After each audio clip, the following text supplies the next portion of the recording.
The theme of God's presence is a huge ribbon that flows right the way through Scripture. And so I suppose it would be easy to think, well, Adam and Eve, they had that experience. They encountered God. God walked in the garden with Adam. But then they're cast out of the garden. And so I suppose in superficial terms we could say, well, in the end, in Revelation, we will be with God. The presence of God is with man, and so on.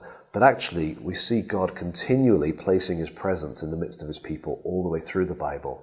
And so God coming and meeting with Abraham and Jacob wrestling with the individual during the night, and then in the morning saying, I've seen God face to face and I've lived. And so you've got this encounter between God and man. God's not giving up on us.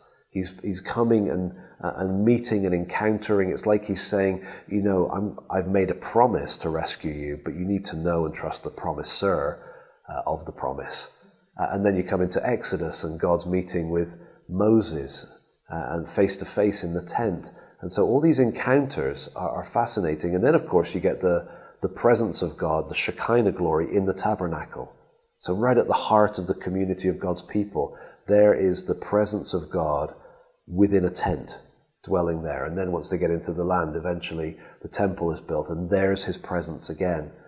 And when you go through Ezekiel, you come to the really sad, probably the saddest part of the Bible, where the presence of God slowly, gradually, sort of hesitatingly leaves.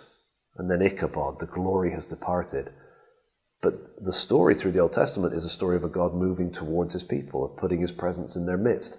And then, fast forward a few centuries, and those two old saints, Anna and Simeon, in the temple courts, get to see the glory of the Lord, the presence of the Lord return as Mary and Joseph carry Jesus into the temple at the start of Luke's Gospel.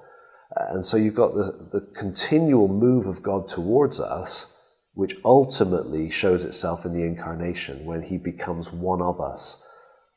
And now we're not in the interim suddenly without the presence of the Lord. Now we are God's temple and the Spirit of God dwells within us.